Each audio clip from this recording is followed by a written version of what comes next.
rëg-rëg Bombardier rëg-rëg xam lu ñu la tere lu ñu la war a tere wax loo ñàkk a wax moo la ko xañ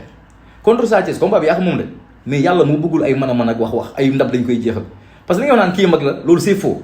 hygiène de vie dafa am tu vois Bombardier moom ak Modou Lo daan ko moom ak Balla Gaye daan ko donc mën na la mag daan ko du mag bu yàqu genzul tuxul ay yàmba yàqul boppam tu vois dafa am hygiène de vie te mënoo jëm si làmba di bàkku jóge fa ñu lay tàccu ko gën yow xalaatal la nga waxoon si Sa Thiès da nga wax ba xar génn sa gémmiñ nga ñëw Sa Thiès humilié la daan mu ñàkk fayda après yàlla joxaat la sa jël mais fekk c'est trop tard nga naan bu dee photo lii la bu dee vidéo lii la loolu rek da waroon yee maintenant ay ndab ke da ko jënd yaa ko mën wane ko si terrain bi la dëgg-dëgg mais chat yo maaf te sa gémmiñ